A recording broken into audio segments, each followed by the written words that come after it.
burya inzara ntabwo yigeze iremwa n'Imana uko mbikeka igomba kuba iremwa n'abantu buryo nzanesha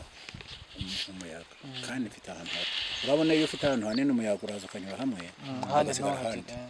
sasa mbonye ndaboneka amashyira inanasi kubera ko inanasi ubundi nkunda jaride ndavuga nti reka ngarukire kuri jaride ibindi nzajya mpaha ku isoko niyo mpamvu rero nakubwiraga nti ubundi kubaho umusaza nk'uko kwanjye nkunda jaride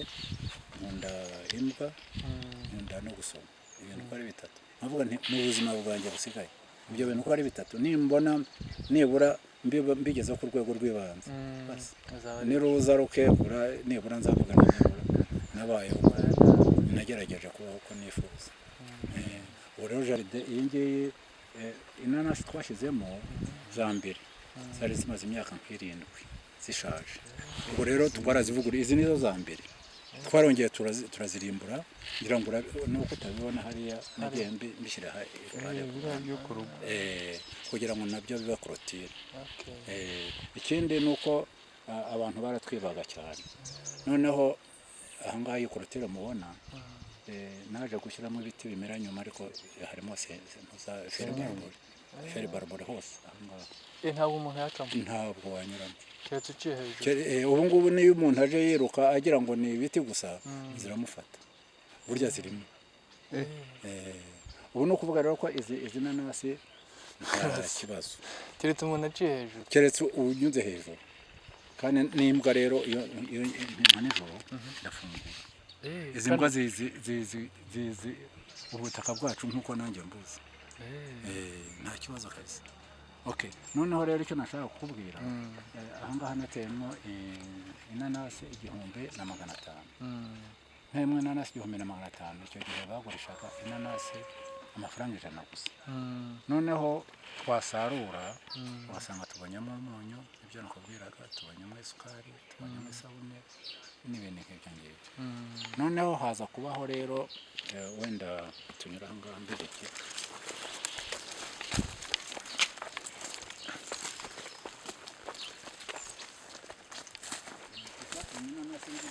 ibigori bane n'ibigori byiza pe ko byumiyemo izo ni inyoni n'inyoni ziziti ahubwo nabyo ni byiza cyane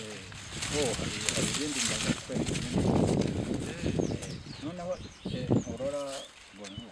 kuva hariya kugera ahangaha ubundi niko hateye iki gice nagisigiye kugira ngo mundi mbyuka saa 11 ngakora siporo ahangaha kuva ahangaha hari kuzenguruka kugaruka ahangaha ni metero ahangaha ni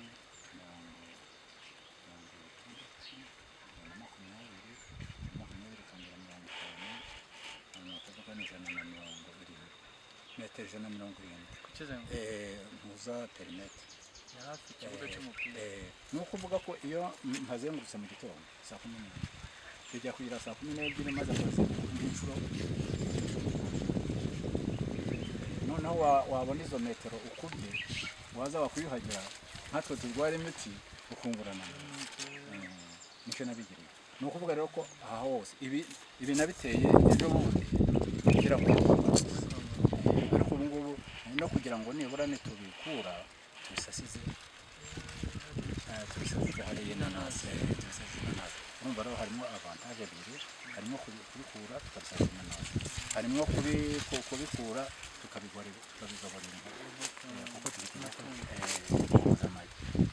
urumva abantu buriya rero igituma nkunda kubisobanura ni uko nta gukora ikintu udafite ibisobanuro burya ubukora nabi niyo mpamvu rero ibi bigori nibivamo nugaruka uzasanga rwose n'ipikipiki ishobora kuhanyura ariko ni ukubera uzanaberekere mu ko bifite akamaro bifite akamaro ariko kuhanyura ahangaha aba ari hato cyane kandi ubu buri mu gitondo ukora siporo ufata mu gitondo nkora siporo kuko bambwiye ko nako iminsi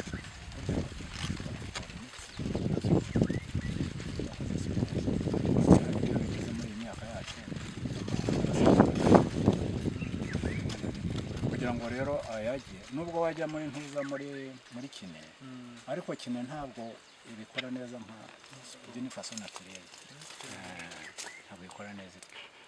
ahubwo uri umuhanga niyo mpamvu rero nagira ngo nkwereke ko nuza ugasanga hari ikibazo ndagusaba inama kabisa abantu bose baza aha ngaha bajya bangira inama kuko utagishije inama abantu nkatwe turi kure y'umujyi nta kuntu rero ushobora gutera imbere udasohoka cyangwa se abagusanze batakugira inama batabereka ibyo ukora muri bo bakugira inama aha rero nanjye hari ibyo mba numva aha rero nigira ashaka ko aha rero ntubora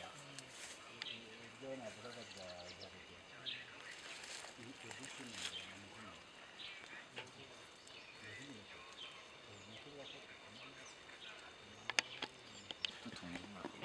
nibyo kuko izi nanasi zikiri nto iyo zikiri nto iyo uteye ku murongo utera ku murongo noneho ugatera n'ibishyimbo hagati hagati y'inanasi n'indi ugashyiramo ibishyimbo noneho turabisaruye n'aha ngaha urabona ni hato ariko ibishyimbo tuza kubereka birakwereka ko nta muntu ushobora kwicwa n'inzara bidaturutse mu mutwe tahandi niyo mpamvu rero aha ngaha hatoya icyo nashaka kwereka uhateguye nk'ubu tugurisha inanasi imwe ni 200 yaba into n'ejo twaragurishije yaba into bikagera muri 80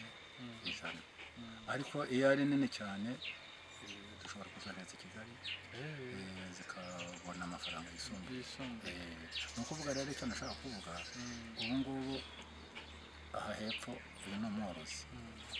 w'inka za kijyambere ni umworozi mbese turi mu borozi ikintu aba borozi babuze ni isoko ubu rero nigiye muri aka gace nijya utabura amata kubera ko bagurisha neza bagurisha amata ku giciro cyiza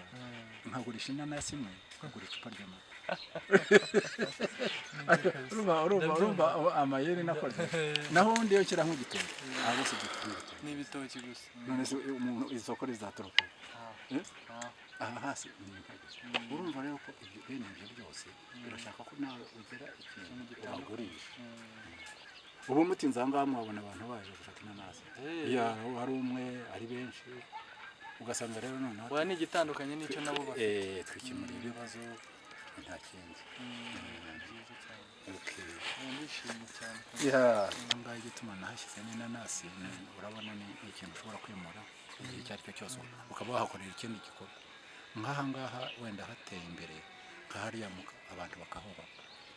mukahubaka amazu mushobora gucururizamo mushobora mbese umuntu akaba yahakorera by'ubucuruzi atari ubuhinzi nicyo gituma nashyizemo ikintu gishobora kwimuka abantu baramutse bashatse kubaka ariko nanone bikaduha kugira iki kintu kindi cyo gukora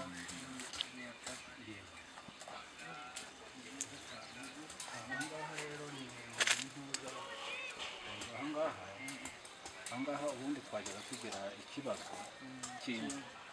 amashanyarazi ataraza noneho ahangaha cyari icyumba cy'inzira twajyaga dushaka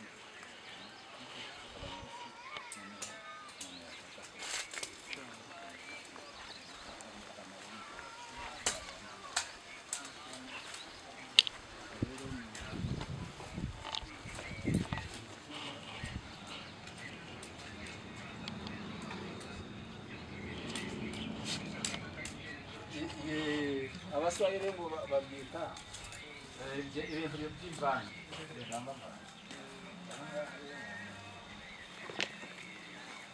reka ibido 3 mu munsi ni litiro 60. sasa ngafata ibihumbi 5 nkagabanya 60 uzi icyo nashakaga nashaka kugira ngo ndore bizamara imeza ngayo ngasanga bigwa mu mezi atatu amezi yayandi tuba tudafitemo imvura kwa gatandatu kwa karindwi kwa munani. Ni ukuvuga rero ko ubikoze systematique kandi ukabikora ku buryo utasesaguye amazi impeshyi waba ufite amazi, ariko rero iyo yasesaguye ashobora gushyira mu kwezi kwa munani kwa cyenda ugasanga nta mazi ufite. So icyo nicyo nabigereye. Ikindi ngira ngo aha ngaha urabona umwanya wari mu kare kuva ku nzu kugera noneho ndatekereza hari akantu bita akarima k'ikigori. Akarima aha ngaha dusaruyemo ibihingwa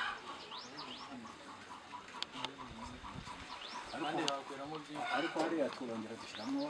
umusitari umwe w'ibigori kugira ngo he kwicara ubusa.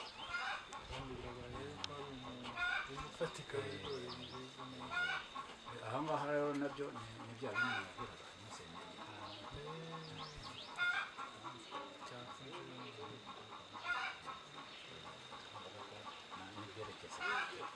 sekirite na sekirite nabyo uba wabishyize muri gahunda. Aha ngaha rero aha ngaha nitumara gusarura ibigori dushobora gushyiramo karoti, tugashyiramo pavuro, tugashyiramo seleri, mbese aha ngaha tuzahafumbira. Ni hanini cyane, ni hanini cyane. Akarima k'igikoni karahagije. Noneho ahubwo wambaza uti ese mwahafungiye? Kwafunga dufite inkoko, dufite imbwa. Icyo wakora cyose ukareka inkoko zigiyemo cyangwa imbwa zakwangiriza ibyo wakoze hariya. Nicyo cyatumye tuhafunga. Buri kintu icyo ari cyo cyose gifite impamvu yacyo. Aha ngaha naho urabona ko uyu mwanya kwanika. So ibintu byose ahantu hato agashaka kuhategura gahunda ntibikore ubusa. kandi ako kaba atabizi. Aka ngaka rero nako urabona nkanjye cyangwa umukozi ushobora kugira ndurira nko hariya nkaba najyamo, ariko mama ntiyabishobora. Ubwo rero mama agomba kunyura aha ngaha hatya nawe ukajya mu murima we. Hano ubu ngubu urashaka aha ngaha ntubatse rwanda cyane nari nabarushya, ariko nsanga na hariya hambaye ndashaka kuzakora kugira ngo nk'ibyo nakugeraga za pavuro, za kisereri, ibitunguru, ibintu nk'ibyo ngibyo, mbese umuntu ajyamo guhaha ku isoko, ariko ubundi bakabyiga za kabiki, za shu, amashu n'imboga n'ibintu nk'ibyo. Niyo mpamvu ubona twafunze kugira ngo inkoko n'imboga zitajyamo. Aha ngaha rero naho icyatumye mpasiga ubundi nagombaga kuhafungira ariko nzahafunga nzahafunga noneho imwe kuko ari ebyiri, imwe iba aha ngaha, imwe irinde kiriya gice, indi irinde aha ngaha. Kuko burya imbwa zifite ukuntu ziteye. Nkanjye nakunze gusoma ibitabo by'inyamaswa, ariko cyane cyane ndenterese mu mbwa. Imbwa burya zifite ubwenge, uroye n'ukuntu n'imiterere yazo, uzarore agahanga kazo. Hariya mu gahanga kazo harimo umwanya uhagije wo gushyiramo ubwonko bwazo rero bugaragaza ko zirushije izindi nyamaswa ubwenge. Burya nicyo gituma kenshi na kenshi nk'imbwa iyo zigishijwe neza imenya ibintu byinshi cyane kurusha izindi nyamaswa. Abateye imbere ho baranazituma rwose ikajya guhaha. Uzajya ubiperereza bazajya bakurikirana. Ubwo rero nicyo gitekerezo, imwe nkayishyiraho, indi iri hariya ndaza kuyitegereza. Iyi departement kuva hariya n'inkoko gusa. Ubu ngubu ibi bigori nabishyizemo kuko ntararangiza gutegura. Ubundi natekerezaga ko nshobora kuzana inkoko nk'ijana zazindi. Ariko muri iki gihe twabaye n'abayindiretse kubera ko turacyafite ikibazo ibyo kurya byazo kandi mu gihe atarabona gahunda nziza inaha ngaha niba hari abantu bafite inkoko nk'uko bafite amaduka wagiye ugura ibyo kurya byazo ariko nkatwe rero turashaka ko ufite imodoka ibyo bituma nabaye ndetse kugira ngo mbanze uyu mushinga mwige neza noneho ndari ukuntu mushobora kuzagira sitoke zo kwiza kurya noneho nzane za zindi za pondezi nicyo gituma nasize umwanya uhagije. Ibigori nimimara kuvamo nta kindi gisigaye ziriya senyenge nakweretse nzazifunga nicyo waziteguriye za senyenge. aha niho hatari senyenge ariko aha ngaha hose kugenda kuzamuka niyo twaguye aho hose ni senyenge. Nta hantu rero zishobora kunyura ntabwo zava zijya aha rero ziriya senyenge nzafunga senyenge mbi noneho ahangaha ni nyuma ko twakoresha ibigori nzatera ubwatsi bw'inkoko burya inkoko nazo zishaka kurisha nicyo ahangaha nicyo nahategura ariko umuntu ataragera icyawe atarahakoresha nyine tubaye tuhashyira ibigori. Ibi hari ibigori byiza cyane ndabibona ni byiza cyane kubera ko iriya myanda y'inkoko dufite inkoko 30 ariko umwanda wazo niwo wafumbiye ahangaha rwose hari ariko biragaragara ko hera ibigori byiza cyane ibigori ubwo nuko mbatinza tuba twaje kwiga mwaje kwiga aha rero nahateye ibigori 500 ibigori 500 gusa kuko umurongo umwe nateragamo ibigori 23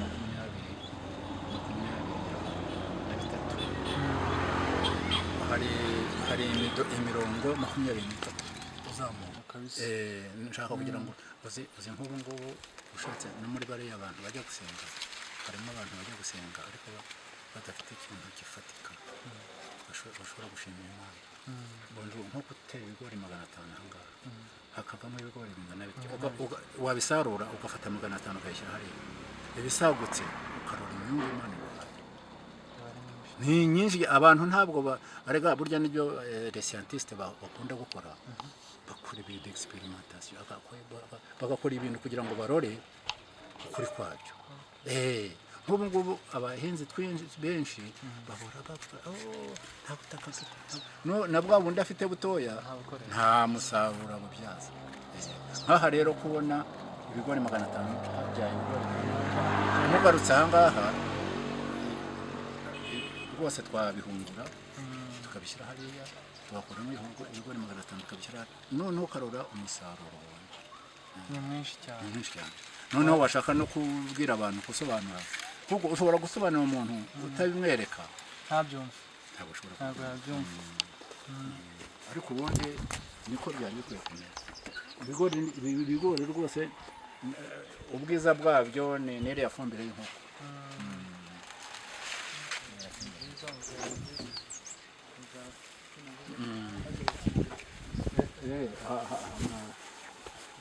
hari akantu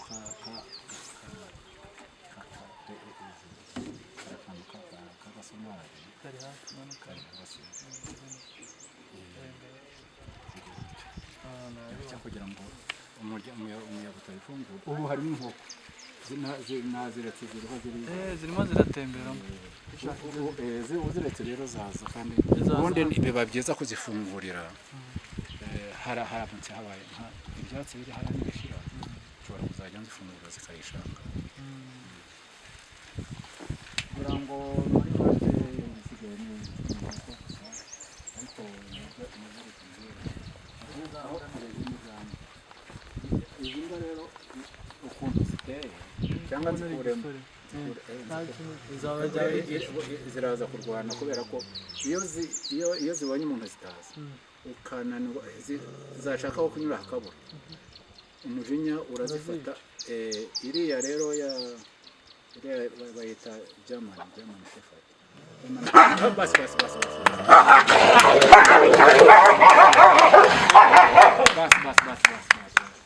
igashaka kube umujinya ikawutura mugenzi wawe ndazisohora ndazishyira mu munyururu noneho buriya rero iba yarakaye ariko uyu muntu ni uwe umujinya uraza nkaho yakufashe ikawutora mugenzi wayo urumva ukuntu imbwa zimeze ni ikibazo ahangaha reka tubyihorere wenda ni ibintu bisanzwe nta bisanzwe iriya mbwa igira umujinya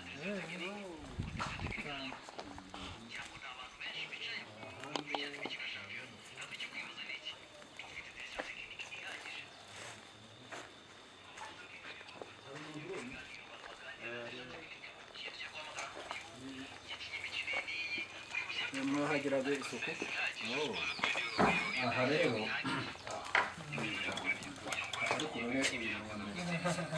nawe ngwino urore nta kibazo sasa iriya nzu yacu ni ntoya cyane nta cyumba twabashyizemo umusarani imisarani yose iri hanze iyi ni umusarani iya ni umusarani hariya ni umusarani itatu uyu rero ni uw'abasaza abantu badashoboye gusutama ariko uriya ni uw'abashoboye gusutama